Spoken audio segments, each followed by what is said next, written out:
Hey guys, welcome back to another video. It's been more than 59 days, so yeah, feels good to be back. And what you're looking at right now, this may be familiar to some of you, this may not be familiar to most of you, I don't know. This is actually Linux, but this is special Linux. This is Chrome OS Flex.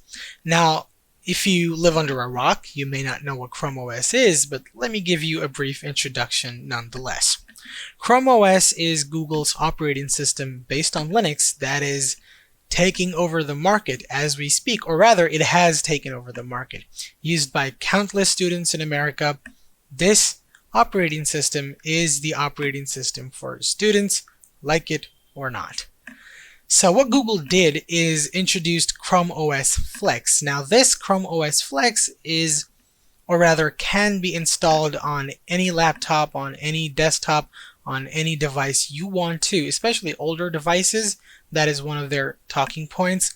So earlier Chrome OS was only locked into Chromebooks. You had to buy a Chromebook to experience Chrome OS, but now this is not the case. This is the developer unstable build of Chrome OS Flex. I believe this is the 100th version, and without further ado, let's just dive right in. So when you first launch or install and then launch Chrome OS Flex, this is the screen that you get greeted with.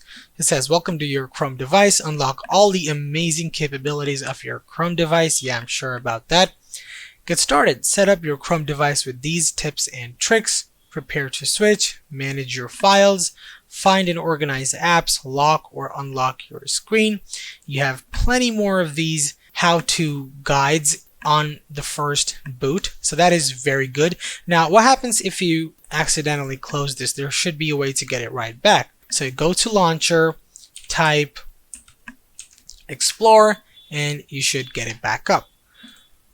And yeah, I have to say that this is a really good way of introducing Chrome OS to someone who doesn't know what Chrome OS is. You have all the basic things that you could ever need in this page. And also you have their few marketing things, so you get some perks, you get to know what's new with your Chrome device, you get to turn on accessibility features, YouTube Premium, and also a few troubleshooting tips and tricks. So opening up Google Chrome, you can see this is where the action takes place, because why not? And this is the homepage for Chrome OS Flex. It says get early access to Chrome OS Flex. This is how it looks, as you can see. And they tout Chrome OS Flex as the free upgrade your PCs and Macs have been waiting for.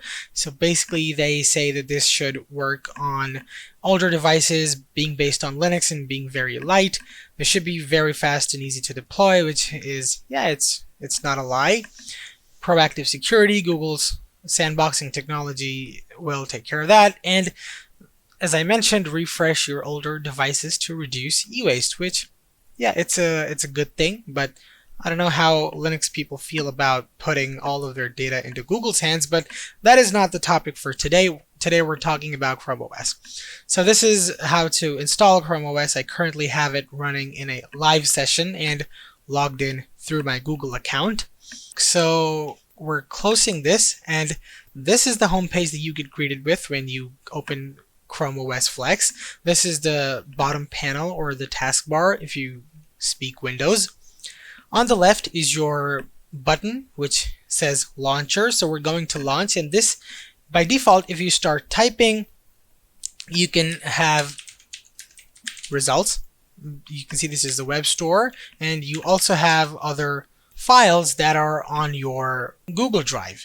So we're not going to go into my personal files for obvious reasons, but if you press this arrow button, this is your app launcher. So here we have Google Messages, Web Store, Chrome, Files, Gmail, Google Meet, Google Chat, Doc, Sheets, Slides. The entire ecosystem for Google is present here. You also have firmware updates, playbooks, Google Podcasts, Chrome Canvas, which I actually tried in the morning. It's quite good and light. And so this Chrome OS is based on Gentoo Linux. And this really makes it a good option if you don't mind selling your data and your soul to Google to install on older computers. And let's say you have someone in your life who has their entire data backed up to Google, you could have this installed on someone's computer, and especially if they're a kid or if they're a very old person and they don't need to edit videos or do other things which most people need to, Chrome OS is kind of limiting, then this could be a good option. You also have Google Assistant, so I could say things. It says, "Good evening, Anirban." I can say some things over here. It's taking it in French. I don't know why. Then it transformed it into English. Okay, we're going to get out of that. We're not going to worry about it. So yeah, these are the basic apps.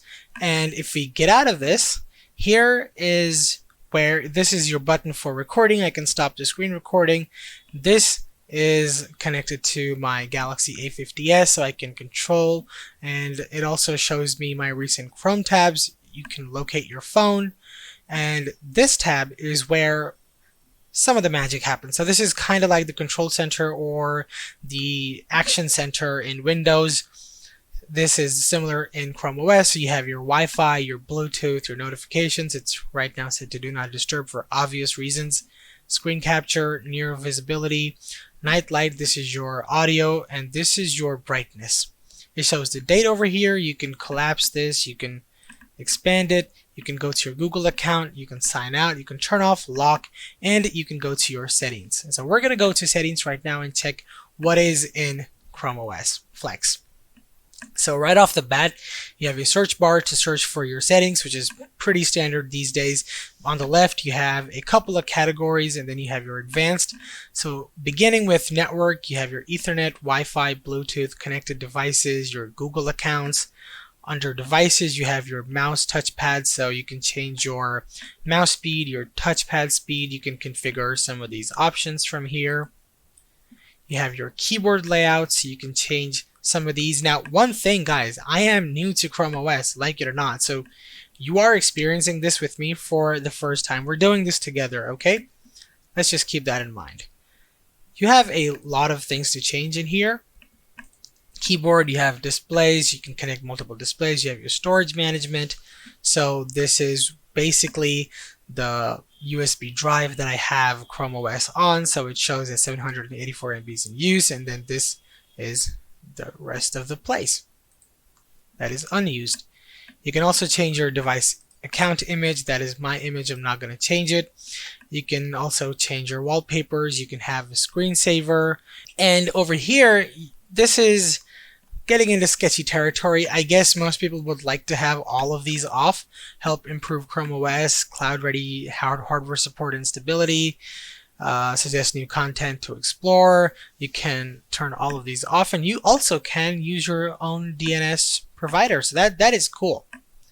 You can also have restore apps on startup, which is neat. Like if you had Chrome OS or Google Chrome open with a few tabs, they will reappear. Yeah. So basically, if you scroll down this entire page, these are all the categories. So if you click on accounts, it takes you to your accounts. Search and Assistant, it takes you here. This is almost like Google Chrome that you use every day if you use it every day. Under advanced, you have date and time, languages and inputs. You have a lot of other things. So you can change your time zone. You can use a 24-hour clock. Pretty much standard things in here. You can also disconnect your Google Drive account. Sometimes you can have network file shares, which is very neat. So you can have a NAS hooked up to this, which is cool. You can have printers, and setting up printers should be very easy in Google Chrome because this is Linux after all. And you also can install Linux. So this, I believe, installs Debian Buster by default, or maybe the 11th version we just released like a couple of months ago. So you can turn it on from here, set up Linux development environment, get tools for developing websites, Android apps. Basically, this will install the Linux kernel, and you will get to be able to use many Linux apps. So that is a fantastic feature from Chrome OS.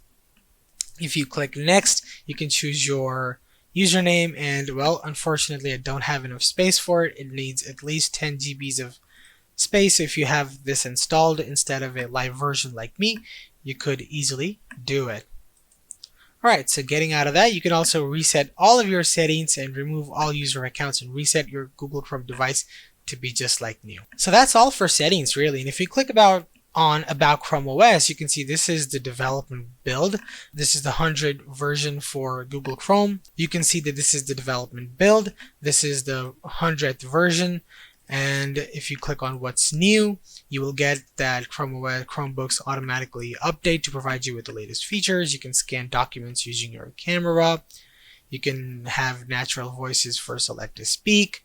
And you can also organize your browser tabs into desks. Now, if you're not invested into the Chrome ecosystem, these don't mean a lot to you, but since we're here, I'm kind of going through these. You can also have firmware updates, so as you can see, all firmwares are up to date.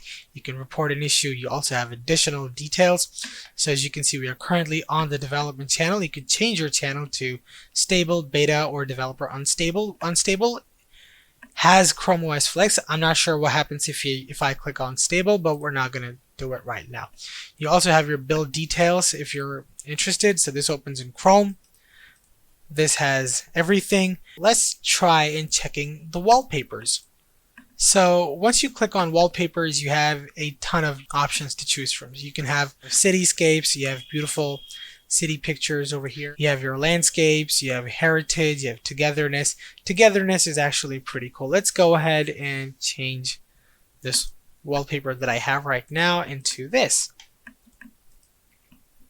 Yeah, it looks pretty well. So I'm going to stick to this wallpaper for the video, and let's see what else is there. So right clicking on the desktop gives you the option to auto hide the shelf. So I believe, so when you have a window maximized, this is going to auto hide, and pressure revealing doesn't work, I guess. So maybe if I restore this, it should come back, or maybe not. So when I close the window, it comes back. Okay. And so I can always show the shelf, and I can also change the shelf position to left, which is, some people fancy this. I don't personally. You can also have it on your right, or you can have it on your bottom. Now, maybe some people prefer for it to be at the top, but I don't know. So after that, let's go dive right into files. Now, as you can see, this is very simple. You have your Google Drive. I'm not going to open it. You have your recent, you have your audio, your images, your videos. Now, so this is a basic file manager which gets the job done. So if I click on audio, and if I right click on any file, I have the option to open with gallery. I can share, so I can nearby share, or I can copy this. And I also have other options like cut, copy, paste, get info, rename, delete, zip selection, basically compressing it. And I also have the option to create a new folder. You can sort your files. You can switch to a thumbnail view just like Google Drive, open a new window, or have a new folder. You can select all items. You can have services and SMB file share. This, I believe, would be very useful for people looking to connect a NAS, and I believe the text is too small to be properly readable, but that's a one-time problem, I guess.